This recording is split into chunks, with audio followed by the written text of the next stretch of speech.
In the far reaches of Sector 12J, somewhere between a junk belt made entirely of malfunctioning karaoke satellites and a gas giant that moaned like a haunted whale, the freighter Hollow Mercy drifted with all the purpose and dignity of a space trash can. Her hull was patched together with desperation and duct tape, and her AI had long since given up on any pretense of sanity. She now answered only to the name Brenda and insisted on narrating ship diagnostics in the tone of a soap opera actress 3 drinks into a meltdown. Lieutenant Bram Kavanaugh sat in the cockpit, slouched in a chair that groaned louder than the engines, nursing a cup of something that claimed to be coffee but smelled like scorched regret. His boots were up on the console, his uniform half unzipped, and his hair an unruly monument to sleep deprivation. Across the cracked viewport, the stars pulsed and shimmered like a disco for the damned. He tapped at a flickering screen, watching red alerts blink with a lazy rhythm. Engine 2 was out again. Engine 1 was considering it. Brenda was playing breakup ballads from the 2190s. "Brenda," he muttered, rubbing his temples, "if you play one more song about hearts breaking on Mars, I'm going to open the airlock and yeet myself into the void." "Oh, Bram," Brenda moaned in a smoky voice, "why must you always run from your feelings?" "I'm not running. I'm limping aggressively away." That was when the proximity alarm wailed like a bag of cats. Red strobes lit up the cabin, panels spat sparks, and Brenda switched to dramatic opera. Something massive was approaching, fast. Something with military shielding, a black energy signature, and a name that made sensors weep. Vireth of Narmile. Bram stared at the ID code. Oh no. No. Nope. He began flipping switches with the frantic grace of someone trying to reboot their social life during a family dinner. That's a warship. That's her warship. That's the galactic equivalent of stepping on a landmine with a face. Aboard the approaching vessel, the Velthrax Eternum, a very different kind of silence reigned, one sharp and reverent. Virith stood on the bridge, 7 feet of warforged elegance, encased in obsidian armor that shimmered like the event horizon of a black hole. Her long blade-like ears were angled back, her silver hair braided with the bones of extinct warlords. She radiated menace the way suns radiated heat. "Target is human, civilian-grade vessel, no weapons," her second-in-command reported, his monocle fogging from sheer fear. "Permission to incinerate?" Vireth's voice was low and clipped. "Board it." "Ma'am, I want to see who's stupid enough to fly into my territory with a ship named Hollow Mercy." Moments later, the freighter's hull echoed with the hiss of pressurized boots. The boarding crew spilled into the cockpit like a lethal ballet troupe. Bram raised his hands. One of them kicked over his coffee. "Hey!" he snapped. "That was the only thing keeping me awake and vaguely alive." Then she entered. Vireth. She moved like gravity bent for her. Her eyes, violet and cold, locked onto Bram's like a scanning laser, deciding whether or not to vaporize him. She raised her sword, a 2-meter arc of humming violet energy, and stepped forward without a word. Bram's brain, under siege by fear, caffeine withdrawal, and the awkward memory of a failed stand-up comedy career, decided to betray him in the worst possible way. "You're beautiful," he said. The sword stopped. Time stopped. Even Brenda paused her soundtrack. Vireth stared at him, not with fury, not with confusion, with something else entirely, something that resembled discomfort. Her blade dropped an inch. A muscle twitched near her eye. Bram, emboldened by sheer panic, grinned. "Didn't mean to fluster you," he added. "But I mean, look at you. You're like a space elf designed by a vengeful god with high cheekbone priorities." Silence then. "Get him off my ship," she muttered, turning away too quickly. But the blade still hadn't risen.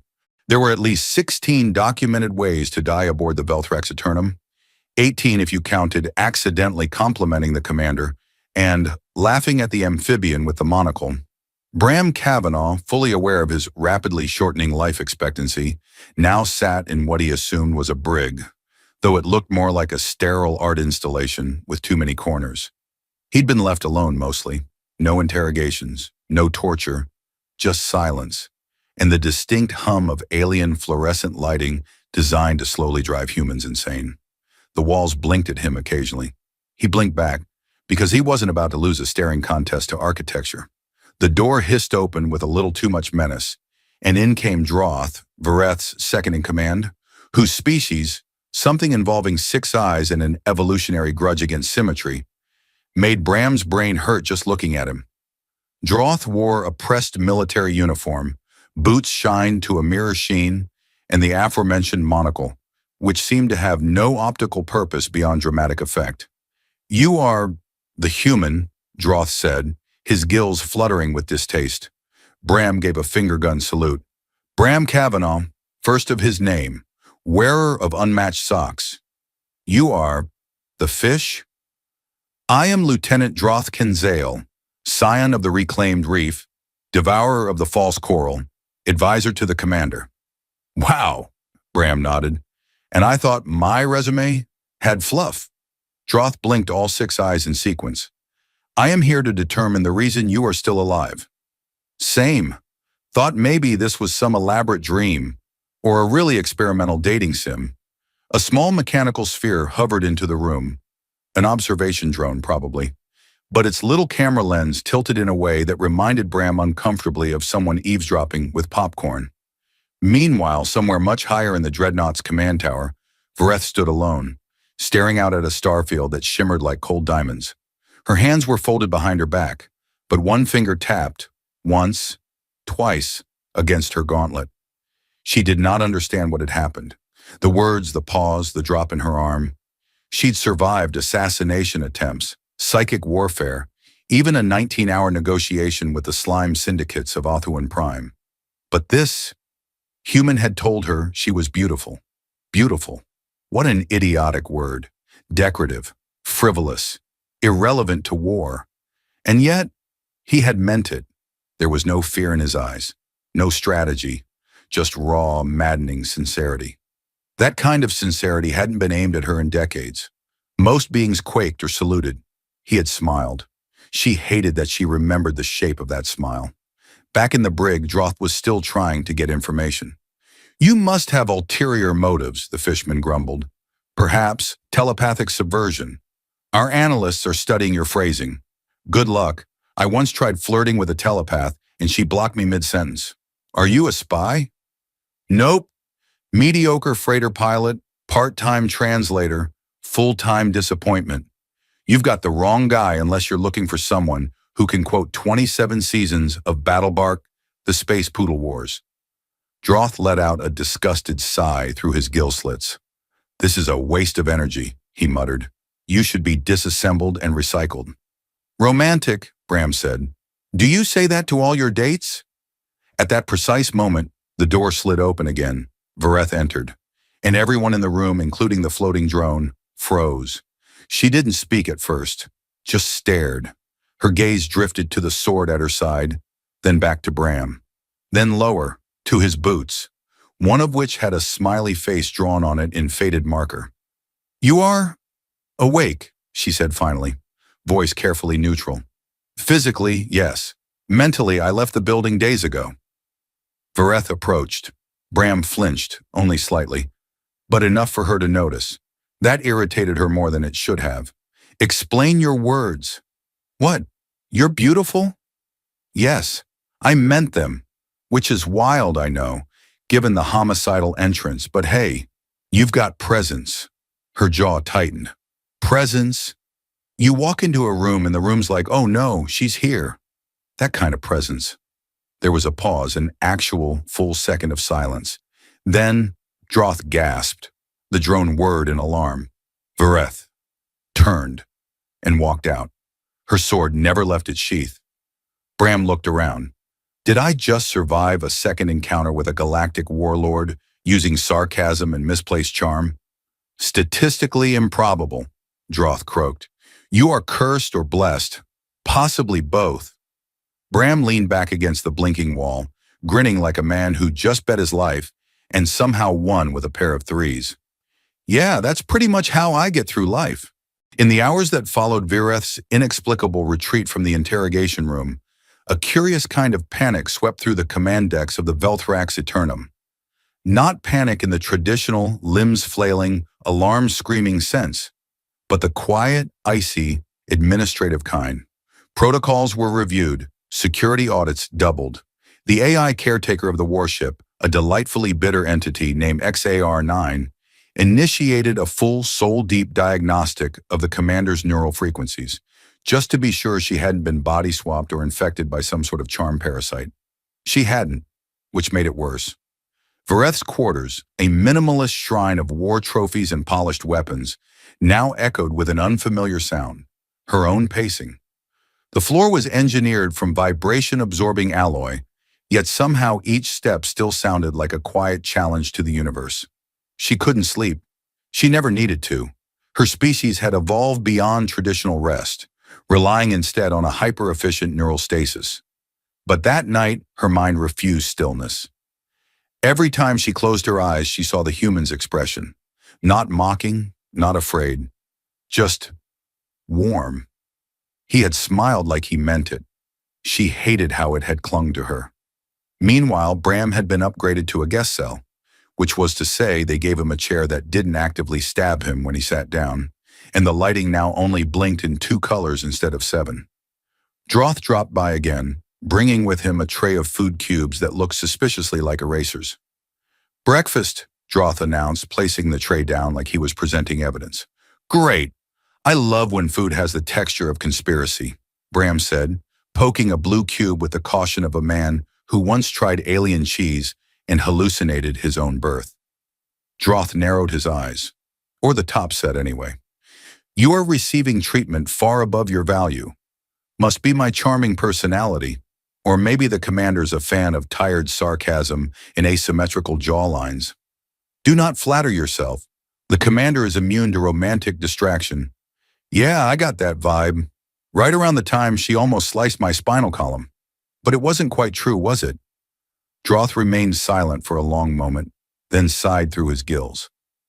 "There is concern. You have disrupted her equilibrium. By complimenting her ears? Ears are considered sacred among her kind. Compliments imply courtship." Bram dropped the blue cube. Wait. I accidentally proposed. Not quite. More like touch the ceremonial shoulder pad of intention. You guys really need to write this stuff down for visitors. Up in the observation nest, a circular chamber surrounded by pulsing star maps and tactical data streams, Vareth stood silently while the stars wheeled around her. XAR-9's voice hovered in the air like a bored librarian. "Commander, shall I schedule another neural cleanse?" "No. Then perhaps a planetary obliteration? The engines haven't been properly stretched in weeks." XAR. "Yes, Supreme Slicer of Skulls? Do humans lie often?" There was a brief pause as the AI processed 1,000,000 cultural subroutines. "Oh, endlessly," XAR-9 said cheerfully. "They lie about feelings, height, what they ate for breakfast. Whether they've seen the last episode of Galactic Gladiators, they're like fragile paradox engines fueled by hope and digestive problems." Vareth folded her arms. Her ears twitched, an involuntary flick. "But this one," she said almost to herself, "didn't. I felt it. He saw me, and meant it." XAR-9 blinked in digital confusion. "Would you like me to vaporize him for causing emotional instability?" She didn't answer. Bram, meanwhile, was in the middle of trying to win over a cleaning droid using knock-knock jokes. "Knock knock." Silence. "Fine. Be that way." Then the door opened. Again. Vareth stepped through, her expression unreadable. Bram rose reflexively, then decided standing at attention probably looked too formal, so he tried a casual lean, which resulted in him knocking over the tray of food cubes. She stared down at the fallen meal. "Symbolic surrender?" she asked. "I was going for cool and unbothered, but sure, surrender works." She stepped closer, her gaze drilling into his. "You disrupted me," she said flatly. "In my defense, I've disrupted a lot of things. Elevators, timelines, one unfortunate school recital." Vareth tilted her head, studying him like he was a puzzle she hadn't been trained to solve. "You said I was beautiful. Why?" Because you are. Explain. He swallowed, not from fear, though fear was present like background radiation, but because something in her tone was almost vulnerable. Well, he said slowly, you're powerful. You move like you command gravity. Your voice sounds like thunder trying not to wake a baby. And your ears, they're the best thing I've seen in 17 star systems. There's beauty and strength, and you wear yours like armor. Vareth didn't move. Her lips parted slightly. Her hand hovered an inch above her sword, but never touched it. Strange, she murmured. I have faced 1,000 armies, but this is the first time I felt unarmed. Then she turned and walked out again. And Bram, blinking into the silence she left behind, said, Okay, so she definitely likes me now, right? Somewhere in the glittering chaos of Elysium 7, a neutral station floating at the edge of disputed space like a tipsy diplomat at a peace summit, the universe's most precarious peace talks were already starting to smell like someone had spilled diplomatic gravy on a fusion reactor. The station itself was a miracle of engineering and questionable taste. Golden spires, rotating gravity gardens, a bar called the Grumpy Nebula, and floor tiles that played saxophone solos when stepped on incorrectly, which, as it turned out, was most of the time. Bram Kavanaugh, newly paroled from being an interstellar bargaining chip, had one goal: lay low, stay alive, and avoid making accidental proposals to long-eared alien warlords. So naturally, he'd walk straight into a multi-species summit, flanked by two beings who argued loudly about whether sentient moss should count as a delegation. He sipped something bubbly and suspicious from a chrome glass and adjusted the second-hand jacket he'd traded for with an octopus that spoke only in memes. Somewhere across the chamber, a Zarnak prince, large, crystalline, and deeply in love with a vending machine, was proposing marriage to a snack dispenser labeled C3 Nutty. Bram exhaled. Yup, everything's normal. Then the lights flickered. The music stopped mid-trumpet, and she walked in. Vireth of Narmael, swordless, armor swapped for a long black coat with interstellar silk that shimmered in tones of midnight storms. Her ears, still long, still sharp, twitched once. Conversations dropped off like meteors into silence. Even the vending machine made a soft bing of respect. Bram didn't run, mostly because he tripped over a table leg trying to back away coolly. Vareth approached with that same infuriating calm, like a wolf who'd recently read a book on manners. Human, she said. Lady who turns gravity into fashion. Fancy seeing you here. She regarded him. You survived. Yeah, though someone should have warned me the food cubes have a laxative effect after day 3. There was a sound that might have been a suppressed laugh, or a small engine misfiring. I am not here to kill you, she said. Good start. Nor to thank you. I'll take indifference over disintegration. I am curious. Bram blinked. About what? You shielded me. It took him a moment to realize what she meant. During the earlier chaos, a psionic ripple from a rogue diplomat had surged through the room. Instinctively, Bram had shoved her behind a support beam, absorbing the bulk of the blast himself. His ears were still ringing. You're welcome, he said. I figured if I saved your life, maybe you'd hesitate a bit longer before ending mine. Strategic, she said. Or stupid. The line gets blurry when you're concussed. The moment stretched between them like an unstable wormhole, pulling, twisting, charged with gravitational awkwardness. Why? She asked again, quieter this time. Bram shrugged. Because you look like someone who wasn't used to being protected, and I guess I'm just a sucker for poetic symmetry. Before she could answer, the floor shuddered. Alarms blared. A robotic voice announced, Emergency! Diplomatic dome breach. Hazard detected on level 12. All attendees, please panic responsibly. Bram stood. So, running? Yes, she said. Together? A pause, then a nod. They bolted through the crowd as plasma shields lowered, snaking through laughter, gunfire, and the Zarnak prince dramatically shielding the vending machine with his crystalline body. They ducked beneath a malfunctioning ceiling drone, playing national anthems out of order. Somewhere between dodging an exploding banquet table and kicking a rogue hover platter out of his way, Bram laughed. Vireth glanced at him. You find this amusing? Are you kidding? This is the most fun I've had since I was almost incinerated by your boarding crew. She didn't smile exactly, but her eyes glinted, like something inside her, quiet and sharp, was shifting. And for the first time, they ran not as enemies, not as prisoner and captor, but side by side. Both equally uncertain which direction they were heading, only that it wasn't backward. 3 days and one remarkably illegal starskiff later, Bram Kavanaugh found himself in the co-pilot seat of a stolen vessel shaped suspiciously like a soup ladle.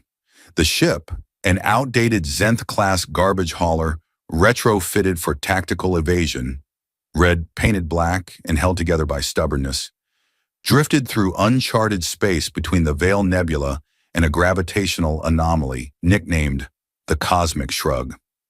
The ship's AI, lovingly dubbed Penny, short for probably everything's not nearly exploding yet, was a reprogrammed mining assistant that refused to shut up about ore densities. I miss Brenda, Bram muttered, tapping the cracked navigation screen. You insult me, Penny snapped in an accent that sounded like a very tired British governess. Brenda was melodramatic and full of malware. I, however, am capable of calculating 17 forms of death from a spoon. I stand corrected. In the pilot seat, Vireth didn't speak. She hadn't said much since they fled Elysium 7.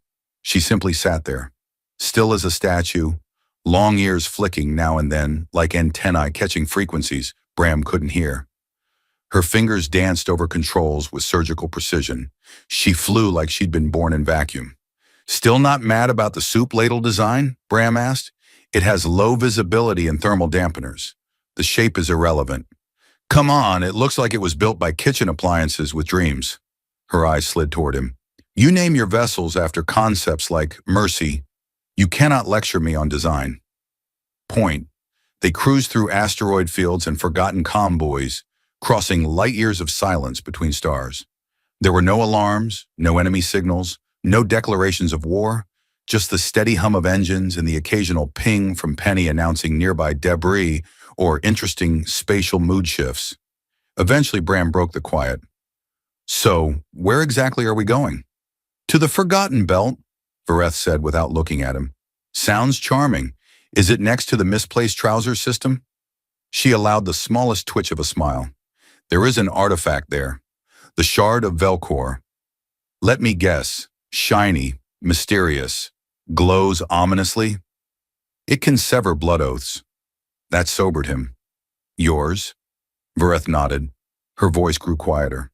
My pact to the Eternal Legion, bound by genetic code and oath bond. I was born into war. I never chose it. And this shard thing, it breaks the leash? Yes. Well, Bram said, if I'd known our next date involved cursed alien relics, I'd have worn my nice socks. She gave him a look. I only have one pair, but they match. Mostly. They passed a rogue comet with bioluminescent tails.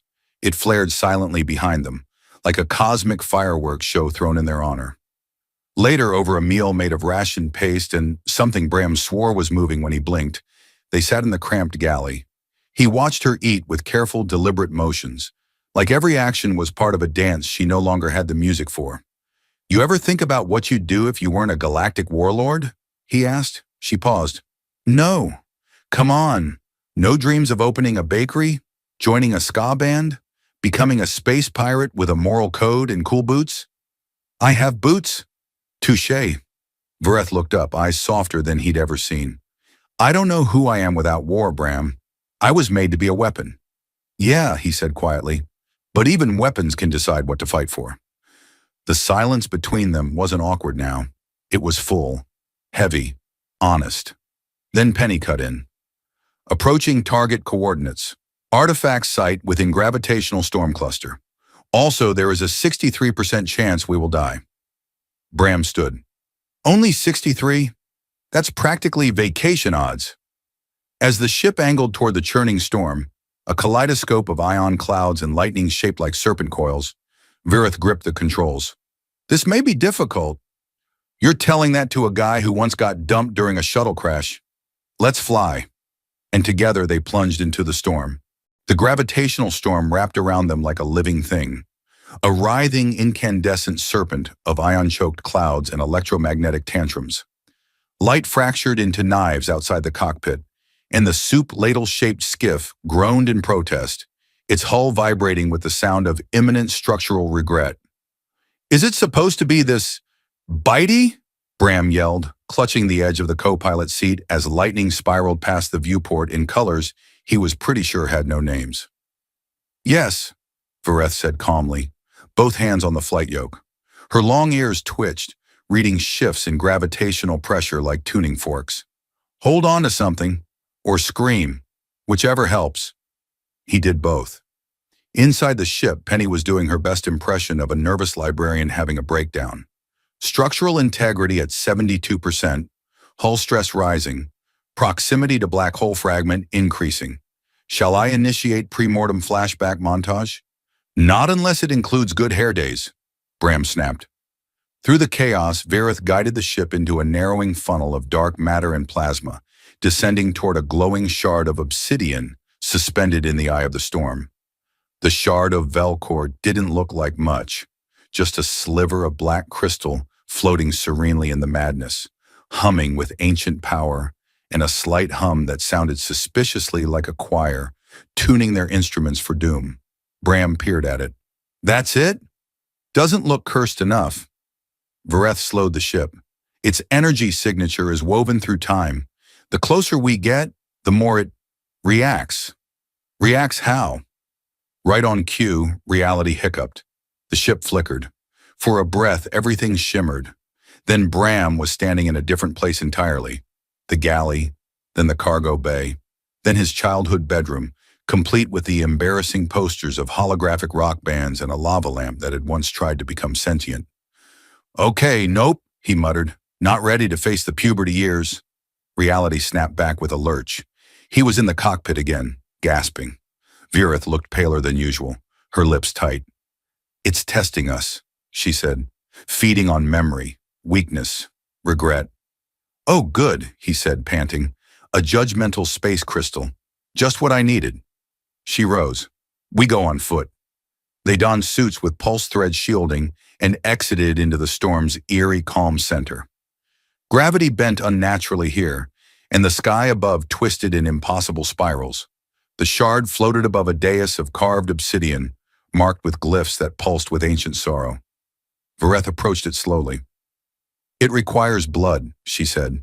"My blood, to sever the oath." "Let me guess. It's going to hurt like galactic taxes?" She didn't smile. "Worse." She stepped forward, drawing a ceremonial dagger from her belt. Bram instinctively stepped up beside her. "You sure you want to do this? We could just run away. Open a coffee shop on some quiet moon. You know, brew peace instead of blood."